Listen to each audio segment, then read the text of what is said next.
তো hello' guys, আশা কৰোঁ আপোনালোকে ভালে আছে। তো নতুন এটা ভিডিঅ'লৈ স্বাগতম জনাইছোঁ আপোনালোকক। আৰু আজিৰ ভিডিঅ'ত মই আপোনালোকক ক'ম ক্ৰিপ্ট'কাৰেঞ্চিৰ বিষয়ে, যে ক্ৰিপ্ট'কাৰেঞ্চি হয় কি।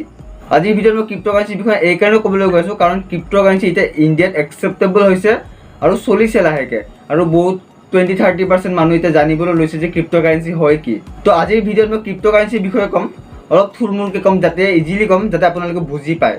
আমাৰ জেনেৰেশ্যনটো আৰু আহি থকা জেনেৰেশ্যনে ক্ৰিপ্ট'কাৰেঞ্চিৰ বিষয়ে জনাটো বহুতেই ইম্পৰ্টেণ্ট, কাৰণ ফিউচাৰত ক্ৰিপ্ট'কাৰেঞ্চি চলিব আমাৰ ইণ্ডিয়াটো। ইণ্ডিয়াৰ বহুতো কোম্পানী বা ইনভেষ্টমেণ্টবিলাকত ক্ৰিপ্ট'কাৰেঞ্চি এতিয়া ইউজ হৈ আছে লাহেকৈ। বলিউড ইণ্ডাষ্ট্ৰীৰ ৰাফটাৰ আপোনালোকে সকলোৱে চিনি পায়, তেওঁ এতিয়া পে'মেণ্ট মেথডত ক্ৰিপ্ট'কাৰেঞ্চি একচেপ্ট কৰিছে, যে তেওঁক পইচা পে'মেণ্ট নকৰি আপুনি ক্ৰিপ্ট'কাৰেঞ্চিও পে' কৰিব পাৰে। তো এইটো বহুতেই ডাঙৰ ষ্টেপ লৈছে আৰু ভাল ষ্টেপ লৈছে, আৰু আমাৰ জেনেৰেশ্যনটোৰ কাৰণে এটা ইনস্পিৰেশ্যন হৈছে। তো আমি জানিব লাগে ইয়াৰ বিষয়ে ক্ৰিপ্ট'কাৰেঞ্চি হয় কি। তো আজিৰ ভিডিঅ'ত মই ইয়াৰ বিষয়ে ক'ম। তো বলক চাই থাকক, আশা কৰোঁ ভাল লাগে। তো ফাৰ্ষ্ট অফ অল ক্ৰিপ্ট'কাৰেঞ্চি হয় কি। ক্ৰিপ্ট'কাৰেঞ্চি হ'ল ট'টেলি এটা ডিজিটেল কাৰেঞ্চি, যিটো আমি নৰ্মেল কাৰেঞ্চি নিচিনা হাতেৰে চুব নোৱাৰোঁ বা নগদ কেছ ৰাখিব নোৱাৰোঁ। এইটো মোবাইলত বা কম্পিউটাৰত থাকে, যিটো আমি ডিজিটেল ৰূপত পাওঁ, আৰু ইয়াক কমপ্লিটলি আমি জনসাধাৰণে আমি মেনেজ কৰোঁ। আৰু ক্ৰিপ্ট'কাৰেঞ্চি হ'ল ডিচেন্ট্ৰেলাইজ কাৰেঞ্চি, যিটো কোনো বেংক বা কোনো ইণ্ডাষ্ট্ৰী বা কোনো ইনষ্টিটিউটৰ আণ্ডাৰত ইনভলভ নহয়। ইয়াক কমপ্লিটলি পাব্লিকে মেনেজ কৰে।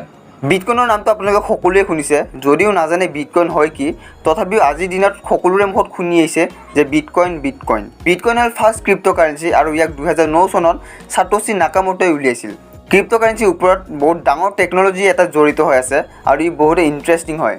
ইয়াক বনোৱাৰ এটাই কাৰণ আছিল যে এটা ডিজিটেল কাৰেঞ্চি বনোৱা, যিটো ডিচেন্ট্ৰেলাইজড হ'ব, আৰু ইয়াক কোনো বেংক বা ইনষ্টিটিউশ্যনে মেনেজ নকৰে, কেৱল পাব্লিকে মেনেজ কৰিব। এতিয়ালৈ বিটকইন 2,10,00,000 ৰিলিজ কৰিছে, আৰু যিটো লিমিটেড হয়, ইয়াতকৈ নাবাঢ়েও বা ইয়াতকৈ নকমেও। বিটকইন প্ৰায় 90% মাইন হৈ গৈছে বৰ্তমানলৈ, আৰু আপোনালোকে এইটো জানি আচৰিত হ'ব যে বৰ্তমান এটা বিটকইনৰ ইণ্ডিয়ান ৰুপিজৰ ভেলু প্ৰায় 25 লাখ, আৰু ইয়াৰ ভেলু প্ৰায় উঠানোমা হৈয়ে থাকে, আৰু এইটো কমপ্লিটলি কম্পিউটাৰ এলগৰিদমৰ ওপৰত বেছড হয়। এই বিটকইনৰ দৰে 5,000ৰ ওপৰৰ ক্ৰিপ্ট'কাৰেঞ্চি আছে বৰ্তমান সময়ত, আৰু প্ৰত্যেক ক্ৰিপ্ট'কাৰেঞ্চি এটা নিজা নিজা ভেলু আছে।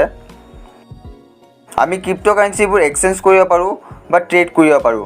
ট্ৰেডত কি হয়, ধৰি লওক মই আপোনালোকক এটা বিটকইন দিছোঁ বা যিকোনো ক্ৰিপ্ট'কাৰেঞ্চি দিছোঁ, তো তাৰ বিনিময়ত মোক আন বেলেগ এটা ক্ৰিপ্ট'কাৰেঞ্চি দিব, এইটো হ'ল এক্সচেঞ্জ। আৰু ট্ৰেডত কি হয়, ট্ৰেডত ক্ৰিপ্ট'কাৰেঞ্চিবোৰ কিনা বেচা হয়। আপুনি কোনো এটা ক্ৰিপ্ট'কাৰেঞ্চি কিনি থ'ব পাৰে, যেতিয়া ইয়াৰ ভেলু মাৰ্কেটত বাঢ়ি যাব, তো তেতিয়া আপুনি বিক্ৰী কৰি আপুনি প্ৰফিট অৰ্জন কৰিব পাৰে। ক্ৰিপ্ট'কাৰেঞ্চি ট্ৰেড কৰিবৰ বাবে মাৰ্কেটৰ খবৰ এনি টাইম ৰাখিব লাগে, আৰু বহুত নলেজ থাকিব লাগে, তেতিয়াহে আপুনি ট্ৰেড কৰিব পাৰিব আৰু তাৰ পৰা প্ৰফিট ল'ব পাৰিব। আপোনালোকক তিনিটা ফিচাৰ্ছত ক্ৰিপ্ট'কাৰেঞ্চিৰ বিষয়ে এক্সপ্লেইন কৰিম। তো ফাৰ্ষ্ট হ'ল ব্লকচেইন। ব্লকচেইন হ'ল এটা পাৱাৰফুল টেকন'লজি, যিটো একদম ছেফ আৰু ছিকিউৰ হয়। ব্লকচেইন টেকন'লজিৰ ওপৰত গোটেই ক্ৰিপ্ট'কাৰেঞ্চি বেছড হয়। তো ইয়াৰ বিষয়ে অলপ ভালকৈ এক্সপ্লেইন কৰিম পিছত। তো ছেকেণ্ড আহিল মাইনাৰ্ছ বা মাইনিং, য'ত প্ৰত্যেক মাইনৰে ক্ৰিপ্ট'কাৰেঞ্চি মাইন কৰে। আৰু থাৰ্ড হ'ল এক্সচেঞ্জ, য'ত ক্ৰিপ্ট'কাৰেঞ্চিবোৰ এক্সচেঞ্জ হয়। আৰু ফ'ৰ্থ নম্বৰ হ'ল ট্ৰেড, য'ত ক্ৰিপ্ট'কাৰেঞ্চিবোৰ কিনা বেচা হয়। তো ফাৰ্ষ্ট ব্লকচেইনৰ বিষয়ে এক্সপ্লেইন কৰিম। ব্লকচেইন হ'ল এটা বহুতে শক্তিশালী টেকন'লজি, যিটো ইনফৰ্মেশ্যন বা ট্ৰেঞ্জেকশ্যন ষ্ট'ৰ কৰাত সহায় কৰে। আৰু এই ব্লকচেইনত এবাৰ কোনো এটা ইনফৰ্মেশ্যন বা ট্ৰেঞ্জেকশ্যন ষ্ট'ৰ হোৱাৰ পিছত কোনো চেঞ্জ কৰিব নোৱাৰে বা কোনো হেক কৰিব নোৱাৰে। এইটো টেকন'লজি 1991তে ৰিচাৰ্চ চলিছিল, কিন্তু ছাট'শি নাকামোটোৱে 2009 চনত ক্ৰিপ্ট'কাৰেঞ্চিৰ ক্ষেত্ৰত এইটো ব্যৱহাৰ কৰিছিল। ব্লকচেইনৰ যিকোনো এটা ব্লকত এটা ট্ৰানজেকশ্যনৰ ডাটা ষ্ট'ৰ হয়। ছেকেণ্ড হয় হেছ। প্ৰত্যেক ট্ৰানজেকশ্যনৰ এটা এটা ইউনিক কোড জেনেৰেট হয়, সহজ ভাষাত ইউনিক আইডি বুলি ক'ব পাৰি, যিটো ট্ৰানজেকশ্যনৰ প্ৰুফ হয়। থাৰ্ড থাকে প্ৰিভিয়াছ হেছ, মানে এইটো ট্ৰানজেকশ্যনৰ আগত যি ট্ৰানজেকশ্যন হৈ গৈছে তাৰ হেছ কোডটো ইয়াত ষ্ট'ৰ হৈ যায়। প্ৰত্যেক ট্ৰানজেকশ্যনৰ এটা এটা ব্লক বনি যায়, আৰু প্ৰত্যেক ব্লক একেলগে কানেক্ট হৈ থাকে।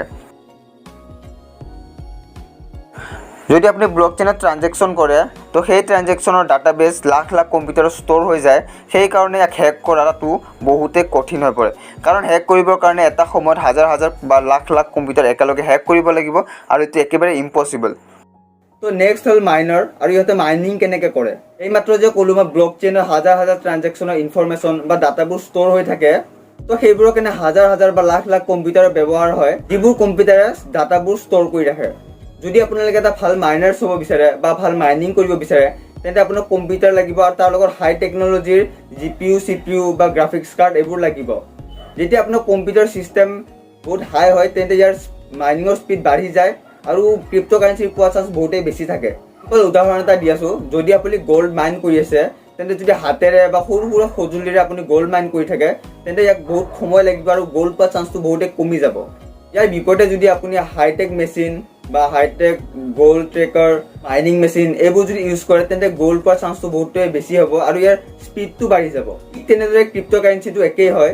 কম্পিউটাৰ চিষ্টেম হাই হয়, যেনেকৈ CPU, GPU, গ্ৰাফিক্স কাৰ্ড এইবোৰ হাই হয়, তেন্তে মাইনিং কৰাৰ স্পীডটো বাঢ়ি যাব আৰু ক্ৰিপ্ট'কাৰেঞ্চি পোৱা চান্স বহুতেই বাঢ়ি যাই থাকিব।